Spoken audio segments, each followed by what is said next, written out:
जय हिंद बच्चों, welcome to the online classes of back academy. मैं साक्षी सोनी हूँ और today onwards I am going to take your English classes. मैं आप लोगों की इंग्लिश टीचर हूँ और मैं आप लोगों को बताऊंगी कि जो हमारा सैनिक स्कूल का एंट्रेंस एग्जाम होता है ना, जो 5th क्लास के बच्चे होते हैं जो जब पास आउट हो जाते हैं और 6th क्लास में एंट्रेंस एग्जाम 6th क्लास में एडमिशन लेने के लिए एंट्रेंस एग्जाम देते हैं, तो उसमें आपको इंग्लिश के कितने क्वेश्चंस देखने को मिलेंगे, आपको उसको कैसे सॉल्व करना है, क्या क्या टॉपिक पढ़ना है जिससे आपका इंग्लिश का जो पेपर है वो अच्छा जाए। ठीक है, किन टॉपिक्स को आपको पढ़ना होगा ताकि आप एग्जाम क्लियर कर पाएं, प्लस उन टॉपिक्स को आपको कैसे पढ़ना है, उनके अंदर आपको क्या कंटेंट मिलेगा, आपको किन किन चीज़ों को पढ़ना है, वो सारी चीज़ें हम देखेंगे। तो जो हमारा पहला चीज़ हम देखते हैं वो ये है कि टोटल कितने क्वेश्चंस आएंगे। अगर आपको क्वेश्चन पेपर दे दिया गया है तो आपको इंग्लिश का जो सेक्शन होगा उस क्वेश्चन पेपर में, उसमें आपको कितने क्वेश्चंस देखने को मिलेंगे। तो टोटल आपको कितने क्वेश्चंस देखने को मिलेंगे, 25 क्वेश्चंस देखने को मिलेंगे। ठीक है, और कितने मार्क्स का क्वेश्चन आएगा इंग्लिश के सेक्शन में, तो आपको टोटल 50 मार्क्स के क्वेश्चंस को सॉल्व करना है। ठीक है, कितने क्वेश्चन होंगे, टोटल 25 क्वेश्चन होंगे और कितने मार्क्स का आएगा, टोटल आपके 50 मार्क्स का क्वेश्चन आएंगे। ठीक है, 50 मार्क्स का क्वेश्चन पेपर में आप देखेंगे तो जो हर क्वेश्चन रहेगा आपका वो कितने मार्क्स का रहेगा, 2 मार्क्स का रहेगा। ठीक है, यानी आपको टोटल 25 क्वेश्चंस को सॉल्व करना है, हर क्वेश्चन आपका 2 मार्क्स का रहेगा। यानी अगर आप हर एक क्वेश्चन को सही करते हो तो आपको 2 मार्क्स दिए जाएंगे। ठीक है, और टोटल कितने मार्क्स के हो जाएंगे, आपके 50 मार्क्स के हो जाएंगे। अब हम ये देखते हैं कि क्या हमारा ये जो एंट्रेंस एग्जाम का क्वेश्चन पेपर जिसमें इंग्लिश के क्वेश्चंस 25 होते हैं, उसमें हमें कोई नेगेटिव मार्किंग दी जाएगी? तो बिल्कुल भी नहीं। हमारे पास क्या है, उस क्वेश्चन पेपर में अगर हम कोई गलती भी करते हैं, यानी कि किसी क्वेश्चन का गलत ऑप्शन चूज करके हमने OMR में क्या कर दिया, फिल कर दिया उस सर्कल को, तभी भी हमें कोई नेगेटिव मार्किंग नहीं दी जाएगी। तो इसका मतलब क्या हो गया कि हम जितने ज्यादा क्वेश्चंस अटेम्प्ट कर पाए हमें करना है। किसी भी क्वेश्चन को, किसी भी आए हुए सवाल को आपको स्किप नहीं करना है। ठीक है, फॉर अ चांस मान लीजिए कि आपकी नॉलेज कम पड़ जाती है, जो आपने पढ़ा है ना, वो लैग कर गई और आपको नहीं आया, जो सवाल आया था उसका जवाब नहीं दे पा रहे हैं, तब भी आपको क्या करना है, आइडिया लगाना है कि कौन सा ऑप्शन सही हो सकता है और आपको उसको टिक करना है। सवाल को छोड़ करके बिल्कुल नहीं आना है। ठीक है, सवाल को छोड़ के बिल्कुल नहीं आना है आपको। अब आप ये देखिए कि हर टॉपिक से आपको कितने कितने क्वेश्चंस पूछे जाएंगे, कितने कितने मार्क्स के क्वेश्चंस आएंगे और वो टॉपिक्स क्या हैं जिनको आपको पढ़ना है। तो जो पहला टॉपिक आप पढ़ेंगे इस इंग्लिश के पूरे सिलेबस में, पहला जो सेक्शन आप पढ़ेंगे है ना, वो सेक्शन कौन सा है आपका, रीडिंग कॉम्प्रिहेंशन। कौन सा, रीडिंग कॉम्प्रिहेंशंस। एक बार मैं आप लोगों को इसके मार्किंग पैटर्न बता दूं, उसके बाद मैं इन सबको आपको एक्सप्लेन करूंगी कि ये जो टॉपिक्स आपको दिख रहे हैं ये है क्या, इसमें आपको पढ़ना क्या है, इससे आपको कैसे क्वेश्चन पूछे जाएंगे। ठीक है, तो पहले हम देखते हैं कि रीडिंग कॉम्प्रिहेंशन से कितने क्वेश्चन आएंगे, टोटल 4 क्वेश्चन आएंगे। और मैंने आपको बताया था अभी से जस्ट पहले कि हर क्वेश्चन कितने मार्क्स का होगा, 2 मार्क्स का होगा। तो टोटल कितने मार्क्स का बन गया सवाल, 8 मार्क्स का बन गया। कितने मार्क्स का, 8 मार्क्स का। ठीक है, उसी तरीके से सेकंड जो सेक्शन आप पढ़ेंगे वो होगा आपका वोकैबुलरी का। तो वोकैबुलरी से आपको कितने क्वेश्चंस पूछे जाएंगे, 5 क्वेश्चंस पूछे जाएंगे। ठीक है, और सिमिलरली हर क्वेश्चन 2 मार्क्स का है, तो ये कितने मार्क्स का हो गया, टोटल आपका 10 मार्क्स का हो गया। ठीक है, कितने मार्क्स का, 10 मार्क्स का। अब आप ये देखिए कि थर्ड सेक्शन आपको क्या पढ़ना है, थर्ड सेक्शन आपको पढ़ना है ग्रामर का, इंग्लिश ग्रामर का। ठीक है, कितने सवाल आएंगे, 10 सवाल आएंगे, हर क्वेश्चन 2 मार्क्स का, तो कितने मार्क्स का हो गया टोटल आपका, 20 मार्क्स का। ठीक है, तो आपको 20 मार्क्स के क्वेश्चंस को सॉल्व करना है। फिर लास्ट हम क्या पढ़ेंगे, सेंटेंस यूसेज, यानी कि सेंटेंस को कैसे यूज करते हैं, सही गलत पहचानने वाली चीजें। ठीक है, गैप फिलिंग वाली चीजें, ये मैं आप लोगों को एक्सप्लेन करूंगी। पहले हम ये जान लेते हैं कि कितने क्वेश्चंस आएंगे। कितने क्वेश्चंस आएंगे, टोटल 6 क्वेश्चंस आएंगे और उसी तरीके से हर क्वेश्चन 2 मार्क्स का है, तो 6 मार्क्स के कितने, 6 क्वेश्चंस कितने मार्क्स के हो जाएंगे आपके, 12 मार्क्स के हो जाएंगे। तो कितने क्वेश्चन सॉल्व करेंगे आप, 6 क्वेश्चन, कितने नंबर के लिए, 12 मार्क्स के लिए। अब ये देखिए 8, 10, 20 और 12 है ना, 8, 10, 20 और 12। कितने क्वेश्चन हो गए टोटल आपके? 25 क्वेश्चन। कितने मार्क्स के टोटल? 50 मार्क्स के। ठीक है, ये चीज आपको पता होनी चाहिए। अगर आप कोई भी एग्जाम देने जाते हो तो उसमें कितने नंबर का सवाल आ रहा है, ठीक है, क्या क्या टॉपिक पूछे जा रहे हैं, सिलेबस क्या, ये चीजें तो आपको सबसे पहले पता होनी चाहिए। तो इंग्लिश में सैनिक के जो 6th क्लास के एंट्रेंस एग्जाम होंगे उसमें आपके 25 क्वेश्चन पूछे जाएंगे, 25 क्वेश्चन पूछे जाएंगे, टोटल 50 मार्क्स के क्वेश्चन पूछे जाएंगे, है ना। 25 क्वेश्चन 50 मार्क्स के। रीडिंग कॉम्प्रहेंशन से आपको 4 सवाल दिए जाएंगे, वोकैबुलरी से आपको 5 सवाल दिए जाएंगे, ग्रामर से आपको 10 सवाल पूछे जाएंगे और सेंटेंस यूसेज से आपको 6 सवाल पूछे जाएंगे, टोटल 50 नंबर के लिए। ठीक है, अब नेक्स्ट देखिए कि जो रीडिंग कॉम्प्रहेंशन होता है वो क्या होता है, जो वोकैबुलरी होती है वो क्या होती है ना, ग्रामर होता है वो क्या होता है, हमें इसमें किन किन चीजों को पढ़ना है, यानी जो हर टॉपिक हम देखे उनमें हमें किन किन चीजों को पढ़ना है। हमने क्या देखा अभी इससे पहले कि रीडिंग कॉम्प्रहेंशन कितने सवाल पूछे जाएंगे? 4 सवाल पूछे जाएंगे। कितने? 4 सवाल पूछे जाएंगे। तो इन 4 सवालों के लिए हमें क्या करना पड़ेगा, क्या पढ़ना पड़ेगा कि हम वो जो रीडिंग कॉम्प्रहेंशन के 4 क्वेश्चंस थे उनको अच्छे तरीके से सॉल्व कर पाए, उनमें पूरे नंबर ले पाए। ठीक है, तो रीडिंग कॉम्प्रहेंशन का मतलब होता है कि रीड करके, है ना, जो दिया गया आपको डाटा है या दिए गए आपको पैराग्राफ्स होते हैं, जो पैसेज होते हैं, ठीक है, अनसीन पैसेजेस होते हैं, आपको उनको क्या करना होता है? सबसे पहले पढ़ना होता है। उसके बाद आपको अपने नॉलेज के थ्रू या फिर इतनी प्रैक्टिस आपकी होनी चाहिए कि आप उस दिए गए पैसेज को पढ़कर क्या कर पाए?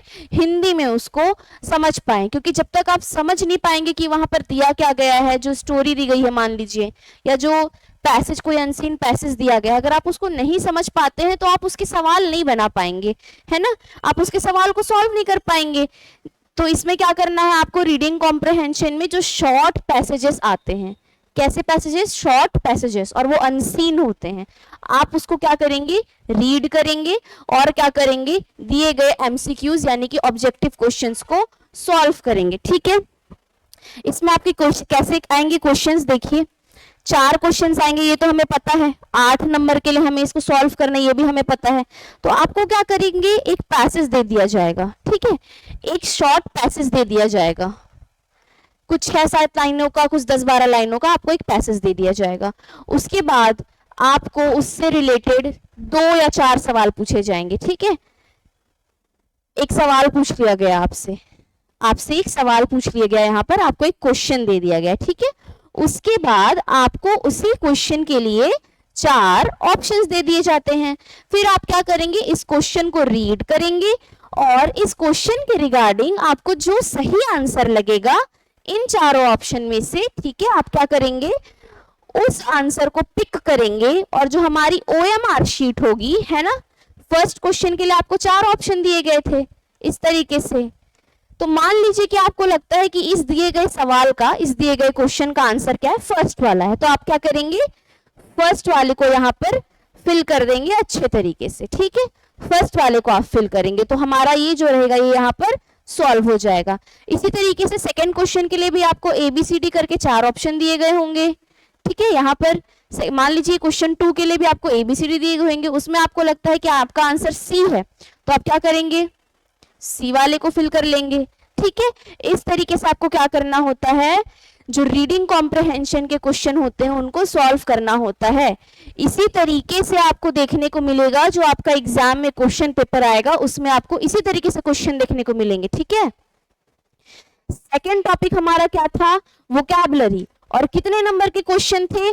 5 क्वेश्चन 10 मार्क्स के। हमने ये देखा था 5 क्वेश्चन 10 मार्क्स के। तो इससे टोटल कितने क्वेश्चन आ रहे हैं?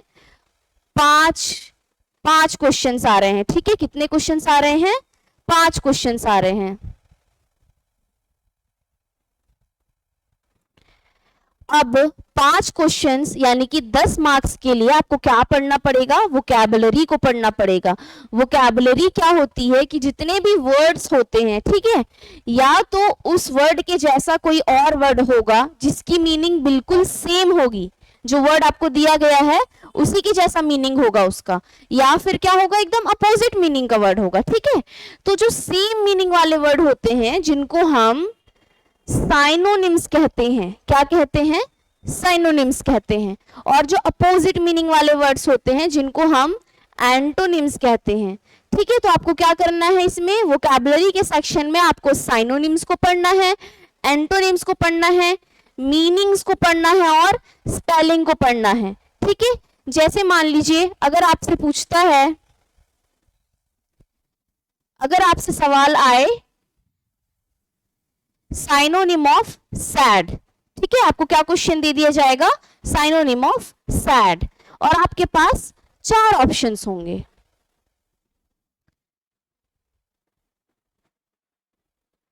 ग्रीफ, हंगर,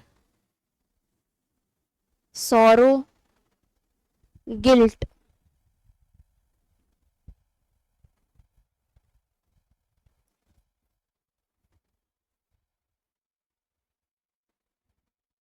ठीक है, मान लेते हैं हमें क्वेश्चन दिया गया है कि साइनोनिम ऑफ सैड, तो हम कौन से ऑप्शन को टिक करेंगे।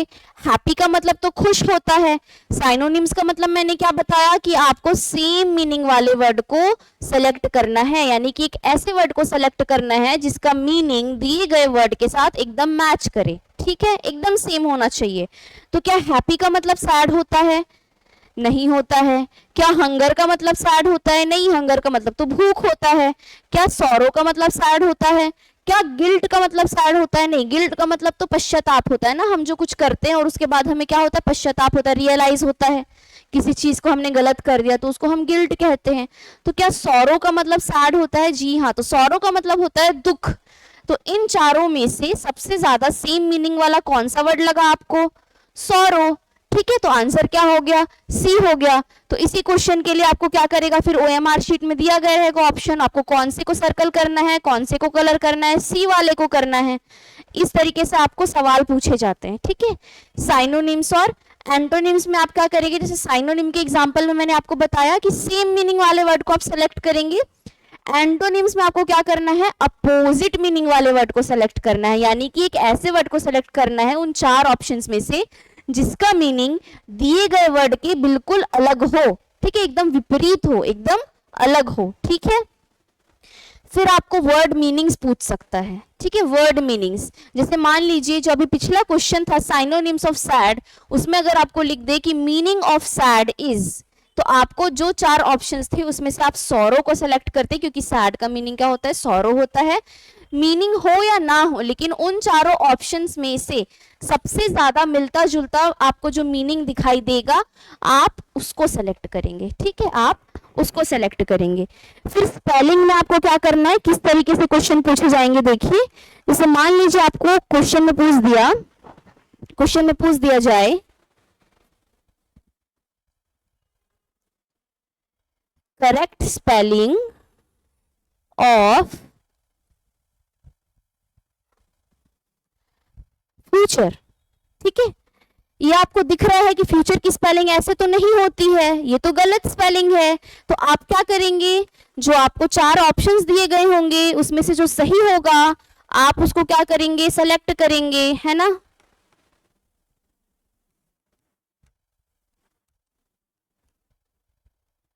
मान लीजिए आपको ये 4 ऑप्शंस दे दिए गए, हमें दिख रहा है कि ये ऑप्शन तो गलत है, ये ऑप्शन भी गलत है, ये ऑप्शन भी गलत है, तो सही कौन सा है, डी नंबर का आंसर सही दिख रहा है, डी नंबर का ऑप्शन सही दिख रहा है। तो ओएमआर शीट में आप क्या करेंगे, डी वाले को फिल करेंगे। ठीक है, उसको कलर करेंगे, उसके लिए जो आपको सर्कल दिया गया होगा उसको आप कलर करेंगे। ठीक है, तो आपका आंसर क्या हो जाएगा, ये FUTURE, इसको हम क्या पढ़ते हैं, फ्यूचर पढ़ते हैं। तो आपको क्या करना है, दिए गए गलत स्पेलिंग्स को सही स्पेलिंग्स में चेंज करना है, यानी कि आपको क्या करना है, सही ऑप्शन को सेलेक्ट करना है उस क्वेश्चन के रिगार्डिंग। ठीक है, तो हमने क्या क्या देख लिया, रीडिंग कॉम्प्रहेंशन देख लिया हमने। इसमें हमें क्या करना है, जो पैसेज आएगा, अनसीन पैसेज आएगा, उसके रिलेटेड जो आपको क्वेश्चन पूछे जाएंगे, मल्टीपल चॉइस क्वेश्चन, उसके लिए आपको आंसर सेलेक्ट करना है। ठीक है, उसको पढ़ के आपको क्या करना है, उसको पहले समझना है, उसके बाद आपको क्या करना है, उसमें आंसर सेलेक्ट करना है। जो वोकैबुलरी था उसमें हम लोग को क्या करना है, मीनिंग को समझना है, स्पेलिंग को चेक करना है, साइनोनिम्स और एंटोनिम से रिलेटेड क्वेश्चन सॉल्व करने हैं। फिर नेक्स्ट हमारा जो सेक्शन है ग्रामर, ठीक है। हमारा जो इंग्लिश का जो सिलेबस होगा उसका सबसे इंपॉर्टेंट टॉपिक क्या होगा, हमारा इंग्लिश ग्रामर का, ठीक है। ग्रामर आपका हर वो रूल है, ग्रामर क्या है, सेट ऑफ रूल्स है जो आपको क्या करता है, जितने भी आपको सेंटेंस दिए जाते हैं, जितने भी आप चीजें बोलते हैं, चाहे आप बोले या आप उसको लिख दें, ठीक है। तो इंग्लिश स्पीकिंग के लिए और इंग्लिश राइटिंग के लिए, दोनों के लिए आपके ग्रामर के रूल्स को फॉलो करते हुए चलना बहुत जरूरी है, नहीं तो फिर वो जो सेंटेंस होगा आपका वो ग्रामेटिकली इनकरेक्ट हो जाएगा, ठीक है। तो आपको सही तरीके से सेंटेंस को लिखने के लिए और बोलने के लिए, इंग्लिश बोलने के लिए, है ना, बातचीत करने के लिए आपको ग्रामर की जरूरत है। अगर आपका ग्रामर सही नहीं है तो आप क्या करेंगे, सही सेंटेंस ना तो बोल पाएंगे ना तो लिख पाएंगे, ठीक है। तो इसी ग्रामर में जो हमारा एंट्रेंस एग्जाम के लिए हम पढ़ेंगे, तो कौन कौन से टॉपिक को हमें देखना है, nouns, verbs, tenses, articles, prepositions, conjunctions, ठीक है। यानी कि ये जो नाउन, वर्ब्स, ये वगैरह चीजें ये आपके टोटल पार्ट्स ऑफ स्पीच में आएंगे। तो आपको क्या करना है, क्या क्या पढ़ना है, पार्ट्स ऑफ स्पीच को पढ़ना है, ठीक है, पार्ट्स ऑफ स्पीच को पढ़ना है। उसके बाद आपको क्या पढ़ना है, टेंस पढ़ना है। उसके बाद क्या पढ़ना है, आर्टिकल्स। उसके बाद आपको क्या पढ़ना है, एक्टिव पैसिव, ठीक है, एक्टिव पैसिव। ये जो वॉइस होता है हमारा, एक्टिव एंड पैसिव वॉइस, ये सारे टॉपिक्स आपको ग्रामर में पढ़ने हैं। उसके बाद लास्ट हमारा जो सेक्शन है, कौन सा, सेंटेंस यूसेज का। सेंटेंस यूसेज का जो हमारा सेक्शन है उसमें हमें क्या चीजों को पढ़ना है, कॉम्प्रहेंशन देख लिए, वोकैबुलरी देख लिए, ग्रामर देख लिए, ठीक है। सेंटेंस यूसेज में क्या क्या पढ़ेंगे, फिल इन द ब्लैंक्स, यानी कि आपको एक क्वेश्चन में क्या करेगा, एक ब्लैंक बना के देगा और 4 ऑप्शंस देंगे। तो आपको उन 4 ऑप्शंस में से क्या करना है, सही ऑप्शन को सेलेक्ट करना है, ठीक है।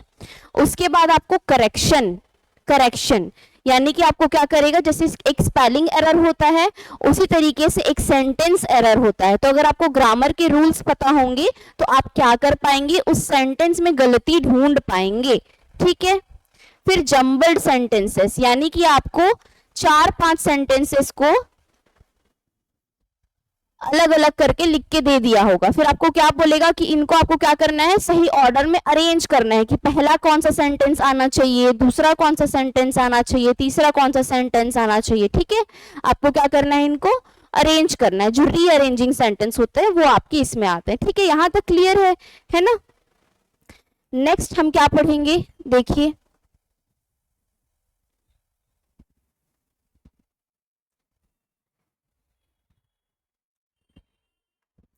हमने देख लिया हमारा सिलेबस, हमारा मार्किंग स्कीम, हमने ये देख लिया कि क्या क्या टॉपिक्स आने वाले हैं, किस किस तरीके से सवाल पूछे जाएंगे। एक क्विक रिव्यू देने के बाद मैं आपका टॉपिक स्टार्ट करती हूँ। टोटल 25 क्वेश्चंस आएंगे, हर क्वेश्चन 2 मार्क्स का होगा, तो टोटल आपके 50 क्वेश्चंस आएंगे। आपको क्या क्या पढ़ना है, कॉम्प्रहेंशन पढ़ना है, ठीक है, कॉम्प्रहेंशन पढ़ना है। उसके बाद आपको पढ़नी है वोकैबुलरी, उसके बाद आपको पढ़ना है ग्रामर, उसके बाद आप सीखेंगे सेंटेंस यूसेज, ठीक है। 4 टॉपिक्स पढ़ने हैं और टोटल 50 नंबर के सवालों को आपको डील करना है। तो इन चारों में से हम सबसे पहले किस सेक्शन को पढ़ने वाले हैं, देखिए, सबसे पहले हम पढ़ेंगे ग्रामर। कौन सा सेक्शन, ग्रामर का सेक्शन पढ़ेंगे, ठीक है। तो ग्रामर का जो सेक्शन है उसमें हम क्या क्या चीजों को देखने वाले हैं उसके बारे में मैं आपको पहले बता देती हूँ। उसके बाद हम अपनी पढ़ाई स्टार्ट करेंगे, हम टॉपिक पे जंप करेंगे, ठीक है। तो ये जो ग्रामर होता है, इंग्लिश ग्रामर होता है, ठीक है, वो क्या होता है, तो जो इंग्लिश ग्रामर है वो क्या है आपका, set of rules for English speaking and writing, ठीक है, एंड राइटिंग। तो क्या है English grammar? Set of rules है। किस चीज के लिए रूल्स है? किस चीज के लिए रूल्स बने हैं इंग्लिश ग्रामर में? इंग्लिश स्पीकिंग के लिए और इंग्लिश राइटिंग के लिए बने, ठीक है। तो आपको किस तरीके से इंग्लिश को बोलना है और किस तरीके से इंग्लिश को लिखना है, ठीक है, वो आपको कौन बताएगा? इंग्लिश ग्रामर बताएगा, ठीक है। अब इस इंग्लिश ग्रामर में हमें कौन कौन से 3 मेन टॉपिक्स को पढ़ना है? सबसे पहला टॉपिक हमारा है पार्ट्स ऑफ स्पीच। क्या पढ़ेंगे? सबसे पहले पार्ट्स ऑफ स्पीच पढ़ेंगे, ठीक है। उसके बाद क्या पढ़ेंगे? टेंस पढ़ेंगे। क्या पढ़ेंगे? टेंस। फिर क्या पढ़ेंगे हम? वॉइस, ठीक है। क्या पढ़ेंगे? वॉइस पढ़ेंगे। और लास्ट जो थोड़ा सा लीस्ट इंपॉर्टेंट टॉपिक्स है, रेयर क्वेश्चंस पूछे जाते हैं नरेशन से, ठीक है, नरेशन से।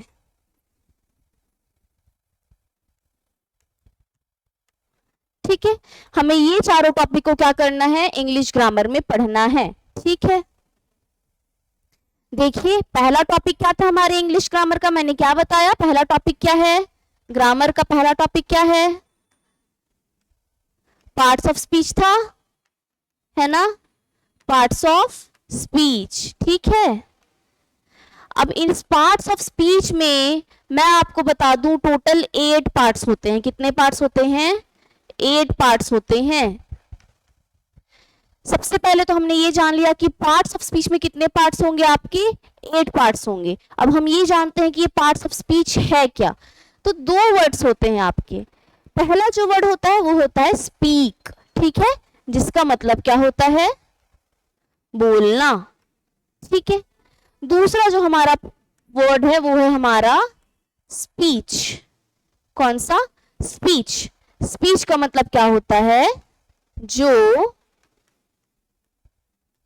बोला जाए। तो ये जो स्पीच वर्ड है, ठीक है, उसी से ओरिजिन हुआ है किसका? स्पीक वर्ड का। यानी जिस चीज को हमें बोलना है वो क्या हो जाएगी? आपकी स्पीच हो जाएगी। और जब हम उसे कह देते हैं या बोल देते हैं तो वो क्या हो जाता है? बोलना, ठीक है। अब क्या मैं आपको ये कह सकती हूँ कि जो सेंटेंस हम बोल रहे हैं, ठीक है, जिस वाक्य को मैं कह रही हूँ, यानी जो भी चीजें मैं अभी कह रही हूँ, क्या आप उसको लिखते जा सकते हैं? लिख सकते हैं। अगर मैं डिक्टेट करूं तो आप क्या कर पाएंगे? लिख पाएंगे डिक्टेशन पे, ठीक है। तो जो भी वर्ड हम यूज करते हैं अपने डेली लाइफ में, जिन भी वर्ड्स को हम बोलते हैं, जो भी वर्ड्स, ठीक है, उसको आप क्या कर सकते हो? लिख सकते हो। तो जो लिखे गए वर्ड्स होते हैं या लिखे गई चीजें होती हैं उसको हम क्या बोलते हैं? सेंटेंस, यानी कि रिटन फॉर्म ऑफ स्पीच, ठीक है। तो जब उसी स्पीच को, यानी कि जो बोला जाए, ठीक है, उसको हम लिख देते हैं, राइट कर देते हैं, तो उसका रिटन फॉर्म हमारा क्या बन जाता है? सेंटेंस बन जाता है। तो क्या मैं इस पार्ट ऑफ स्पीच को, पार्ट्स ऑफ स्पीच को पार्ट्स ऑफ सेंटेंस बोल सकती हूँ? बिल्कुल बोल सकती हूँ, है ना, क्योंकि यहाँ पर डिफरेंस क्या है? इसको बस बोल रहे थे और इसको लिख दिए हैं। अब इस लिखी हुई चीज को दोबारा देखकर पढ़ भी तो सकते हैं, बोल सकते हैं, तो दोनों सेम है बिल्कुल, ठीक है। अब इस पार्ट ऑफ सेंटेंस में जैसे मान लीजिए आपके पास एक एग्जाम्पल दिया जाता है, शी इज अ गर्ल, ठीक है। आपको क्या एग्जाम्पल दे दिया गया? She is a girl. तो इस सेंटेंस में आपको दिख रहा होगा कितने पार्ट्स हैं? 1 2 3 4 पार्ट्स हैं, ठीक है। 4 पार्ट्स है आपके पास इस सेंटेंस में। यानी कि इस एक छोटे सेंटेंस में अगर 4 पार्ट्स हो सकते हैं, तो फिर अगर एक पैराग्राफ है या फिर अगर एक पूरा भाषण है, एक पूरी स्टोरी है, तो उसमें तो बहुत सारे वर्ड्स होंगे, बहुत सारे पार्ट्स होंगे। तो उन्हीं पार्ट्स को पहचानने के लिए हम कौन सा टॉपिक पढ़ रहे हैं? Parts of speech. जैसे इस सेंटेंस में शी क्या है? एक प्रोनाउन है, इज एक हेल्पिंग वर्ब है, ए एक आर्टिकल है और गर्ल एक नाउन है। तो इन्हीं टॉपिक्स को हम क्या करेंगे? पढ़ेंगे पार्ट्स ऑफ स्पीच में, ठीक है।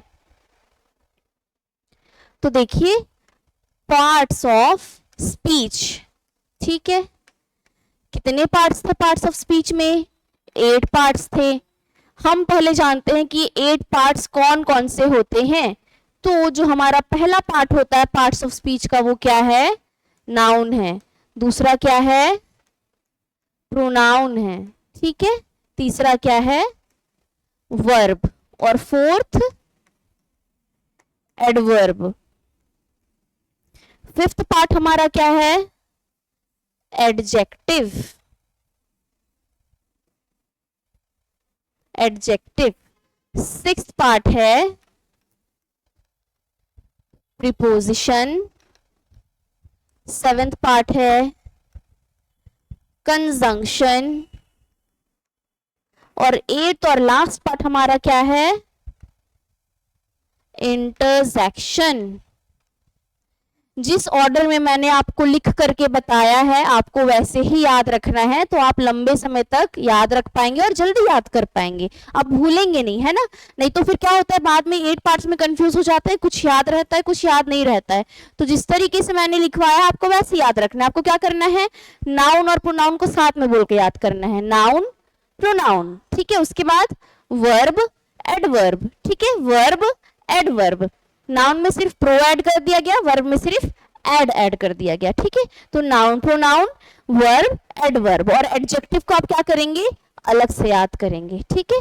अलग से याद करेंगे इसको, एडजेक्टिव को अलग से पढ़ना है। उसके बाद ये जो आखिरी के 3 हैं आपको उनको साथ में याद रखना है।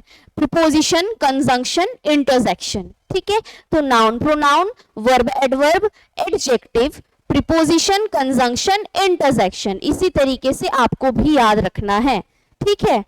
अब मैं आपको ये बताती हूं कि ये जो टॉपिक्स हमने अभी देखे पार्ट्स ऑफ स्पीच में, ठीक है, पार्ट्स ऑफ स्पीच में इनकी मीनिंग क्या होती है, ये है क्या, ये जो नाउन प्रोनाउन थे क्या होते हैं। सबसे पहले हम क्या देखे थे? नाउन देखे थे, ठीक है। फर्स्ट क्या था? नाउन था, ठीक है। तो नाउन क्या है? एक आपका नाउन क्या है? नेमिंग वर्ड है, ठीक है। नेमिंग वर्ड है। तो नाउन क्या है? एक नेमिंग वर्ड है।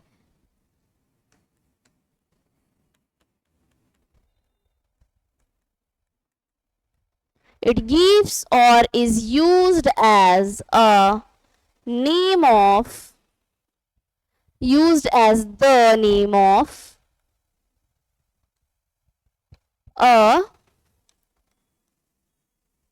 person, place, thing, etc. ठीक है। Person, place, thing, etcetera. तो नाउन क्या करता है? आपका एक नेमिंग वर्ड होता है और वो क्या करता है? या तो नाम देता है या तो खुद यूज किया जाता है नाम की तरह, ठीक है। तो वो क्या करेगा? It gives or is used as name of, किस किस चीज को नाम दे सकते हो आप? पर्सन को, प्लेस को, थिंग को, ठीक है। सारी चीजों को, सारे लोगों को, सारी जगहों को आप क्या कर सकते हो? नाम दे सकते हो। कैसे? जैसे मान लीजिए राहुल, ठीक है, या फिर महात्मा गांधी।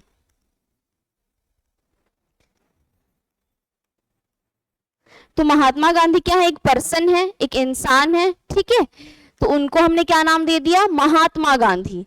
तो ये जो वर्ड है महात्मा गांधी, ये क्या है? नाउन है।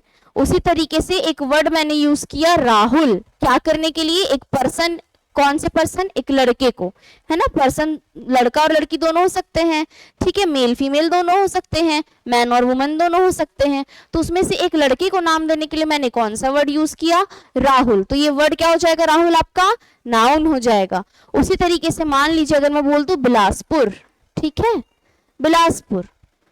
तो ये बिलासपुर क्या है? एक जगह का नाम है, एक शहर का नाम है। उस शहर को मैंने क्या नाम दे दिया? बिलासपुर। अगर मैं बोल दूं रायपुर, या अगर मैं बोल दूं दिल्ली, तो ये सारी चीजें क्या है? आपके जगहों के नाम है ना, जगहों के नाम है।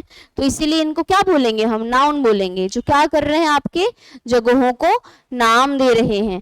जैसे मान लीजिए किसी सामान का नाम हम बोलते हैं, जैसे कि टेबल, ठीक है, या फिर चेयर, या पेन, या पेंसिल, या ग्लास। सारी चीजों को, जितनी भी चीजें हैं सबको हम क्या करते हैं, नाम देते हैं। अब देखिए किसी भी चीज को बिना नाम लिए हम उसको नहीं पुकार सकते। किसी चीज का अगर नाम नहीं होगा तो उसका बाकी चीजों से वो कैसे डिफरेंट है, कैसे अलग है, हम नहीं समझ पाएंगे। दो चीजें अलग अलग हैं, ये जानने के लिए हमें दोनों को अलग अलग नाम देना पड़ेगा, ठीक है। तो ये जो वर्ड है जिससे क्या करता है, जो यूज किया जाता है किसी की नाम की तरह, जो कि एक नेमिंग वर्ड है, उसको हम क्या कहते हैं, नाउन कहते हैं, ठीक है। ये चीज आपको याद रखनी है। फिर हमारा नेक्स्ट टॉपिक क्या था, प्रोनाउन था, ठीक है। क्या था, प्रोनाउन था, ठीक है। प्रोनाउन क्या होता है, the word that is used in place of noun in a sentence, ठीक है। The word that is used in place of a noun in a sentence is called pronoun, ठीक है। तो एक ऐसा वर्ड जो क्या करेगा, एक सेंटेंस में नाउन की जगह पर यूज किया जाएगा, उसको हम क्या बोलेंगे, प्रोनाउन बोलेंगे। कैसे, देखिए example, Rohan is playing football, ठीक है। Rohan is playing football, Rohan क्या कर रहा है, फुटबॉल खेल रहा है। अब रोहन क्या है, एक लड़का है, नाम से समझ में आ रहा है, ठीक है। तो इसके जगह पर मैं क्या लिखूंगी, ही लिखूंगी, ही इज प्लेइंग फुटबॉल। तो मैंने इस रोहन की जगह क्या लिख दिया है, ही लिख दिया है। तो ये जो वर्ड है किसकी जगह पर आया, रोहन की जगह पर। और मैंने आपको नाउन वाले अभी जो टॉपिक था उसमें बताया था, किसी पर्सन को जब हम नाम देते हैं तो वो क्या होता है, आपका नाउन होता है, ठीक है। तो ये रोहन क्या है, नाउन है। और जब नाउन की जगह पर कोई वर्ड यूज होता है तो उसको हम क्या कहते हैं, प्रोनाउन कहते हैं। तो ये जो ही है वो क्या है, आपका एक प्रोनाउन है, जो मेल पर्सन्स के लिए, यानी कि जो मेल पर्सन होंगे ना उसके लिए यूज किया जाता है। ये जो वर्ड होता है ही, ठीक है, उसको हम लोग कहाँ यूज करते हैं, तो मेल पर्सन्स के लिए यूज करते हैं। मैं आप लोगों को ये बता देती हूँ कि किस नाउन की जगह आपको कौन सा प्रोनाउन यूज करना है। हर सेंटेंस में आपको इस चीज को बिल्कुल याद रखना है, ठीक है। इस चीज को आपको याद रखना है। अगर आपके पास किसी मेल की बात की जाए, यानी पुरुष जाति की बात की जाए, तो आप क्या लिखेंगे, ही लिखेंगे। उसके नाम की जगह जैसे मैंने यहां लिखा तो ही लिखेंगे, ठीक है। क्या लिखेंगे, ही लिखेंगे। फिर अगर आपको किसी फीमेल की बात की जाए तब आप क्या लिखेंगे, शी लिखेंगे। अगर फीमेल की बात की जाएगी तो शी लिखेंगे। अगर आपको किसी थिंग की बात की जाए, ठीक है, थिंग की बात की जाए तो आप क्या लिखेंगे, इट लिखेंगे। क्या लिखना है आपको, इट लिखना है, ठीक है। फिर अगर आपको बहुत सारे लोगों के बारे में बात करना है, दूसरे बहुत सारे लोग जो आपके सामने हैं, आप अपने आपस के लोगों की बात नहीं कर रहे हैं, सामने जो है उसके लिए आप क्या लिखेंगे, दे लिखेंगे। अगर आप आपस में 2 लोग या 3 लोग या बहुत सारे लोग बैठे हैं और आप आपस में बात कर रहे हैं तो आप खुद को क्या बोलेंगे, वी बोलेंगे। क्या बोलेंगे, वी बोलेंगे, ठीक है। अगर दूसरे बहुत सारे लोग हैं तो आप क्या करेंगे, दे बोलेंगे। लेकिन अगर आप लोग आपस की बात कर रहे हो तो आप क्या बोलेंगे, खुद को वी बोलेंगे। ही, शी, इट, दे और वी। अगर मुझे कहना है कि तुम या तुम लोग, तब मैं क्या बोलूंगी, यू बोलूंगी। अगर किसी एक जन के बारे में बोल रही हूं तुम, तभी भी मैं क्या बोलूंगी, यू बोलूंगी। और अगर बहुत सारे लोग हैं, तुम लोग, तभी भी मैं क्या बोलूंगी, यू बोलूंगी, ठीक है। यहां समझ में आया। अगर आपको अपने नाम की जगह कोई प्रोनाउन देना है तब आप क्या करेंगे, आई बोलेंगे। क्या बोलेंगे, आई बोलेंगे, ठीक है। जब हम डिटेल्ड नोट्स देखेंगे नाउन प्रोनाउन के तब उसके टाइप्स है ना, ये first person, second person, third person क्या होता है प्रोनाउंस में, वो वगैरह चीजें भी देखेंगे। अभी हम सिर्फ एक इंट्रोडक्शन देख रहे हैं पार्ट्स ऑफ स्पीच का, ठीक है। तो क्या देख लिया हमने, नाउन देख लिया जो कि एक नेमिंग वर्ड है, प्रोनाउन देख लिया जो कि एक सेंटेंस में आपका नाउन के जगह पर यूज किया जाता है। ठीक है, ये दोनों चीजें हमने देख ली हैं। अब थर्ड हमारा क्या था, थर्ड टॉपिक क्या था पार्ट्स ऑफ स्पीच का, वर्ब था। ठीक है, क्या था, वर्ब। वर्ब क्या होता है, वर्ब एक एक्शन वर्ड है। क्या है, एक्शन वर्ड है। ये क्या करता है, it tells about the action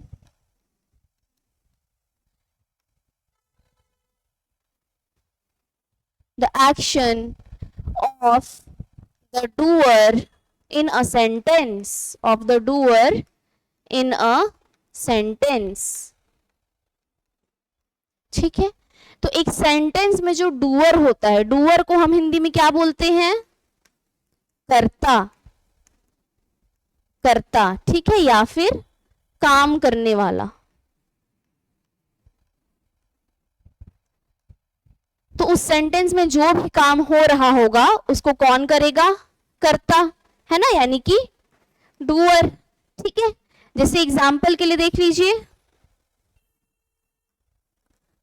Ram is cooking food. ठीक है, एक और एग्जाम्पल देखते हैं, Shyam is driving the car.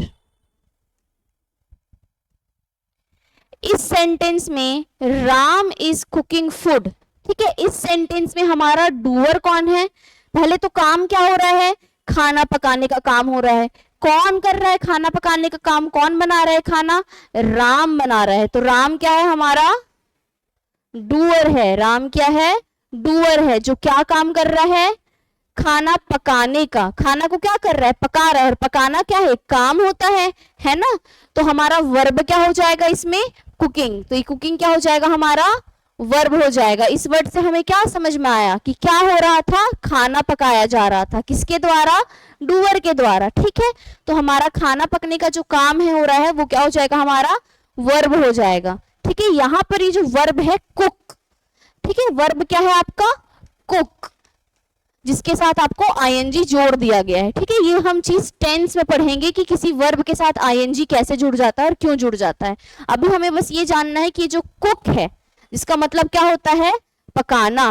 Cook का मतलब क्या होता है, पकाना। वो क्या था हमारा यहाँ पर, एक क्या था हमारा यहाँ पर, वो वर्ब था। ठीक है, वर्ब था, समझ में आया। सेकेंड एग्जाम्पल में देखिए, Shyam is driving the car. तो श्याम क्या कर रहा है, ड्राइव कर रहा है, किस चीज को, कार को। तो ड्राइविंग जो होती है वो एक काम है ना, गाड़ी चलाना क्या है, एक काम है। तो यहाँ पर हमारा वर्ब क्या हो जाएगा, ड्राइविंग, और डूअर कौन है, श्याम, कौन चला रहा है गाड़ी। जैसे यहाँ पर खाना कौन पका रहा था, राम, तो राम क्या हो गया, डूअर, और खाना पकाना क्या हो गया, वर्ब। वैसे यहाँ पर गाड़ी कौन चला रहा है, श्याम, तो श्याम क्या हो गया, डूअर, और वो क्या कर रहा है, ड्राइविंग कर रहा है। तो ड्राइविंग क्या हो जाएगा आपका, वर्ब हो जाएगा। ठीक है, और जो ड्राइविंग होता है उसका मेन वर्ब किस फॉर्म में रहता है आपका, DRIVE, ड्राइव के फॉर्म में रहता है। ठीक है, किस फॉर्म में रहता है, ड्राइव के फॉर्म में। ये सेंटेंस मैं आपको दोबारा लिख करके दिखा रही हूं।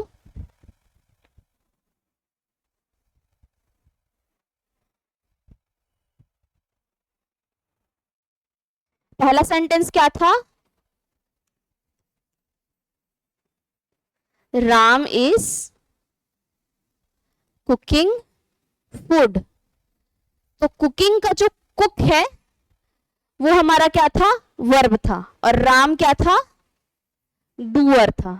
ठीक है, उसी तरीके से Shyam is driving the car. इसमें ड्राइविंग का जो ड्राइव है वो हमारा क्या है, वर्ब है। ठीक है, और ये जो श्याम है वो क्या है, डूअर है। यहां पर कुक आपका वर्ब है और यहां पर ड्राइव आपका वर्ब है। तो ये होता है वर्ब, जो क्या करता है, सेंटेंस में किए जाने वाले या होने वाले काम को बताता है। ठीक है, तो वर्ब क्या होता है, जो सेंटेंस में होने वाले काम को बताता है।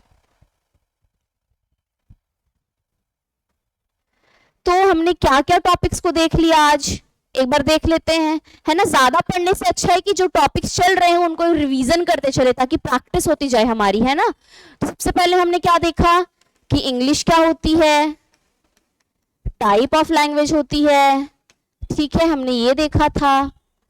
फिर हमने क्या देखा कि ग्रामर क्या होता है, सेट ऑफ रूल्स होता है, ठीक है। फिर हमने ये जाना कि हमारा जो सैनिक का एंट्रेंस एग्जाम होता है 6th क्लास के लिए 25 क्वेश्चन आते हैं, हर क्वेश्चन आपका 2 मार्क्स का होता है, टोटल आपके 50 नंबर के सवाल आते हैं, है ना, 50 नंबर के क्वेश्चंस। उसके लिए आपको 4 टॉपिक्स पढ़ने हैं। पहला आपको कॉम्प्रहेंशन पढ़ना है, दूसरा आपको वोकैबुलरी पढ़नी है, फिर आपको क्या पढ़ना है, थर्ड आपको क्या पढ़ना है, ग्रामर पढ़ना है, और फोर्थ एंड लास्ट आपको क्या पढ़ना है, आपको सेंटेंस यूसेस पढ़ना है। इसकी आपको प्रैक्टिस करनी है, ठीक है। इन तीनों टॉपिक्स को पढ़ने के बाद ये जो फोर्थ टॉपिक है इसकी आपको प्रैक्टिस करनी है। तो ये चारों टॉपिक्स हमने देखे। उसके बाद हम कौन सा टॉपिक पढ़ रहे थे, ग्रामर का, ठीक है। ग्रामर का, ग्रामर में हमने क्या क्या पढ़ना है, क्या क्या जाना हमने, पार्ट्स ऑफ स्पीच पढ़ना है, ये जाना।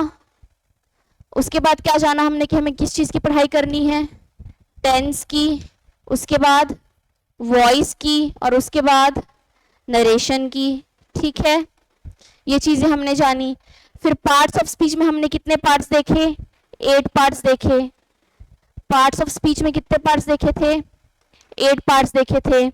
कौन कौन से पार्ट्स देखे थे हमने पार्ट्स ऑफ स्पीच में,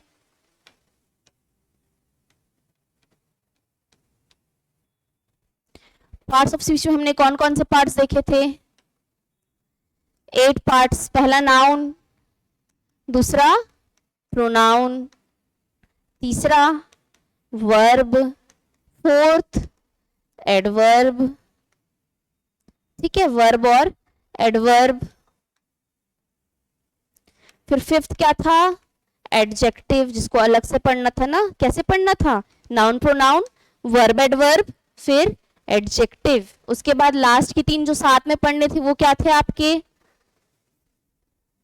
प्रीपोजिशन, फिर क्या था, कंजंक्शन, ठीक है, और लास्ट क्या था, इंटरजेक्शन, ठीक है, इंटरजेक्शन। तो इन चीजों को आज हमने जाना है और पढ़ा है। कल हमारी पढ़ाई जो हमारी नेक्स्ट क्लास होगी वो कहां से कंटिन्यू होगी, पार्ट्स ऑफ स्पीच के नाउन प्रोनाउन और वर्ब के बाद हम क्या करेंगे, बाकी के 5 पार्ट्स को जानेंगे। उसके बाद हम डिटेल्ड स्टडी करेंगे इन पार्ट्स ऑफ स्पीच की, ठीक है। कल हम क्या करेंगे, पार्ट्स ऑफ स्पीच के एडवर्ब, एडजेक्टिव, प्रीपोजिशन, कंजंक्शन और इंटरजेक्शन के बारे में पढ़ेंगे और फिर डिटेल स्टडी करेंगे पार्ट्स ऑफ स्पीच के, टोटल उसके टाइप क्या क्या होते हैं, सेंटेंस में कैसे सॉल्व करना है, एमसीक्यू कैसे आएगा, ये सारी चीजों को देखेंगे। तो आज की हमारी क्लास यहीं पर एंड होती है। Thank you so much, in study hard for your exams.